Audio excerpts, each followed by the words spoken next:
Most important question કહેવામાં આવે તો નાનાથી લઈને મોટા સુધી બધાનો એ જ ક્વેશ્ચન છે કે હેરફોલ તો હેરફોલને અટકાવવા માટે શું કરવું? ત્યારે એક ક્વેશ્ચન હતો કે લાંબો ચોટલો છે કે જાડા વાળ છે, એટલા થીક હેર છે કે મેનેજ નથી થતા. અને અત્યારનો સિનારીઓ એ છે કે હેર વધ્યા જ નથી. This is a very big question for society. હેરના પ્રોબ્લેમ્સ અત્યારે બહુ બધા વધી ગયા છે. ક્લાયન્ટ્સ આવે છે ને મોસ્ટ ઓફ ક્લાયન્ટ્સ પાસે બધા હેરના જ પ્રોબ્લેમ છે. તો એને લઈને આપનું શું કહેવાનું છે કે પ્રોબ્લેમ્સ એટલા શા માટે વધેલા છે? લોકોની હેરને લઈને કેર ઓછી છે. રાઈટ. આફ્ટર હોમ કેર એ લોકો પ્રોપર કરી નથી શકતા. આજે બધાને સરસ દેખાવું છે, ક્વિક ટ્રીટમેન્ટ કરવી છે, ક્વિક જેમ બધું ક્વિક થતું જાય છે. ડે બાય ડે આપણી લાઈફ પણ ક્વિકમાં આવી ગઈ છે. કોઈને લોંગ ટર્મ સુધી ચાલે એવી વસ્તુ નથી જોતી.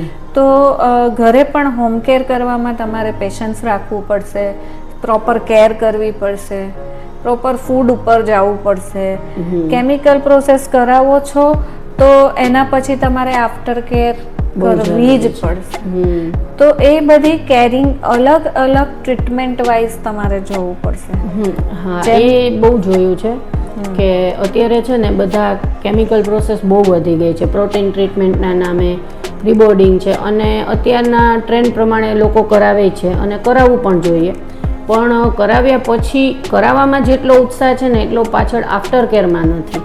એ તમારી એકદમ સાચી વાત છે. એ મોટામાં મોટી ગેરસમજ આપણી ત્યાં જ હોય છે કે ચલો આપણે ટ્રીટમેન્ટ કરાવી લીધી અને હેર લસ્ટર જેવા સરસ થઈ ગયા, ગુડ લુકિંગ થઈ ગયા. એ થઈ જાય. ટ્રીટમેન્ટ કરાવો છો કે કોઈ પણ જાતની તમે નેનોપ્લાસ્ટિયા છે, બોટોક્સ છે, કેમિકલ પ્રોસેસ તમારા હેરને લસ્ટર જેવા બતાડવા માટે અને ગુડ લુકિંગ દેખાડવા માટે, મેનેજેબલ રાખવા માટે તમે કરો છો, તો આ બધા પ્લસ પોઈન્ટ છે આપણા. બટ એની પાછળ આફ્ટર કેર છે એ એનાથી બિગ પોઈન્ટ છે કે જે તમારે આફ્ટર કેર કરવી જ પડે. પ્રોપર શેમ્પૂ કરવું પડે, પ્રોપર માસ્ક કરવું પડે, એકોર્ડિંગ ટુ યોર હેર તમારે શેમ્પૂ પ્રોફેશનલ ચૂઝ કરવા પડે. જે પ્રમાણે તમારા હેર ડ્રેસર તમને સજેસ્ટ કરે છે એ પ્રમાણે તમે પ્રોડક્ટ યુઝ કરો. તમે ન આઈડિયા આવતો હોય તો ગૂગલમાં સર્ચ કરીને ઇન્ગ્રીડિયન્ટ્સ જોવો, પછી પ્રોડક્ટ બાય કરો અને પછી તમારા હેર માટે યુઝ કરો. બહુ જ જરૂરી છે. એવું નથી કે chemical process day by day વધતું જાય છે.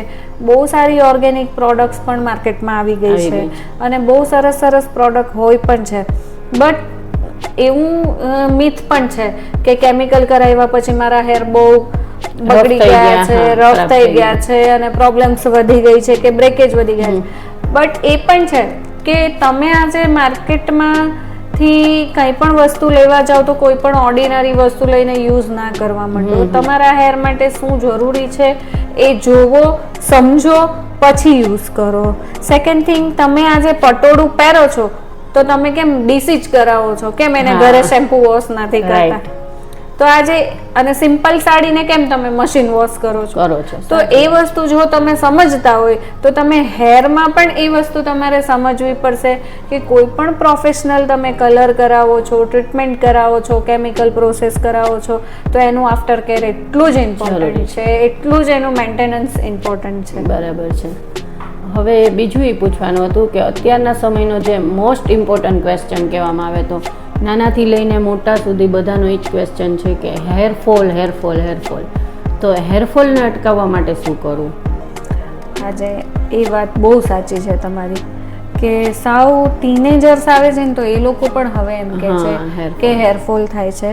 આજે 20 years અગોનો સિનારીઓ આપણે જોઈએ કે જ્યારે આપણે હેરસ્ટાઇલ ક્રિએટ કરતા હતા અને નવી નવી સ્ટાઇલિંગ કરીને આપતા હતા ત્યારે એક ક્વેશ્ચન હતો કે લાંબો ચોટલો છે કે જાડા વાળ છે, એટલા થીક હેર છે કે મેનેજ નથી થતા. અને અત્યારનો સિનારીઓ એ છે કે હેર વધ્યા જ નથી. તો બીકોઝ કે કદાચ એ જગ્યાએ આપણી સમજણ થોડીક ઓછી થઈ ગઈ છે એમ કહી શકાય કે લોકો અન્ડરસ્ટેન્ડ નથી કરી શકતા. દાદીમાના નુસ્ખા આપણે ફોલો નથી કરી શકતા. તમારે અપર જનરેશનમાં જવું છે તો અપર એજ્યુકેશનલમાં જવું છે, પણ એ આધું અધૂરું હોય છે. હા, પ્રોપર એજ્યુકેશનથી તમે કરતા નથી. આજે પ્રોપર જેની પાસે નોલેજ છે, જે પ્રોપર એજ્યુકેશન લઈને બેઠું છે, એ સલૂન ઓનર પાસે જાઓ અને કયો મેઇન હેર ડ્રેસર છે કે જેણે પોતે પણ એ પ્રમાણેનું એજ્યુકેશન લઈ તમારા હેરને સમજી વિચારી અને તમારા પ્રોડક્ટ સજેસ્ટ કરે છે, તો એ સજેસ્ટ તમે માનો અને પ્રોપર તમારા હેરની કેર કરો. ફૂડ ચેનલ તમારી સારી કરો. તમારું ડાયટિશિયન જે તમે કહે છે એ પ્રમાણે તમે સ્કિન અને હેર માટે જે પણ બેસ્ટ છે તમારા બોડીને લઈને એ વસ્તુ તમે કરો. લેટ નાઇટ સુધી તમે આજે મોબાઈલ જુઓ છો, સ્ક્રીન ટાઈમ આપણો બધાનો વધી ગયો છે, તો ક્યાંક ને ક્યાંક આવું બધું પણ ઇફેક્ટ કરે છે હેરફોલને. આપણા લેડીઝ લોકોમાં જોઈએ તો હોર્મોન્સ ઇમ્બેલેન્સ બહુ વધી ગયા છે. સામે જેન્ટ્સમાં જોઈએ તો પોલ્યુશન લેવલના લીધે, પોતાના સ્ટ્રેસના લીધે બહુ જ નાની ઉંમરથી લોકોને ટાલ પડવા માંડી છે અને ગેપ મોટા મોટા આવવા માંડ્યા છે. હેરફોલના કેસીસ વધતા જાય છે. તો this is a very big question for society કે અને એક્સટેન્શન્સ આપણે લગાડીએ છીએ કે ચલો એનું એક મેઇન આપણે એક ક્વિક આપણે આન્સર કહીએ કે ક્વિક આપણે એક એની પેચ લગાવીએ કે એનું કંઈક આપણે ડિસિઝન પર આવીએ તો એમ કહી શકાય કે ચલો આપણે આર્ટિફિશિયલ પેચ લગાડી શકીએ, આર્ટિફિશિયલ એક્સટેન્શન લગાડી શકીએ. એક્સટેન્શનમાં રિયલ હેરના એક્સટેન્શન અમુક લગાડે છે, એ તમારે 4-6 મહિના 10 મહિના વર્ષ તમારા ચાલે છે. બટ ઓરિજિનલ હેરને બચાવવા એ પણ જરૂરી છે. તમારા પાસે એનો આન્સર છે, મતલબ કે એક એનું ઓપ્શન છે. બટ ઓરિજિનલ હેર જ અગર સારા હશે તો આ બધા ઓપ્શન્સ તમારે ઓછા યુઝ કરવા પડશે. તો હેરની કેર ઉપર તમારે ધ્યાન વધારે આપવાની જરૂર છે, લાઈફસ્ટાઈલ ઉપર ધ્યાન આપવાની જરૂર છે. અને આ વાત નીકળી છે ને જેન્ટ્સની, તો મારે એક ઈ ક્વેશ્ચન પૂછવો હતો કે લગભગ જેન્ટ્સ જોવો કે કોલેજ જતા બોય જોવો તમે કે કોઈ પણ ને જોવો, લગભગ અમે જોયું છે કે રોજ હેર વોશ કરે છે. તો ઈ કેટલી અંશે રાઈટ છે કે રોંગ છે? હેર વોશ કરવું જોઈએ.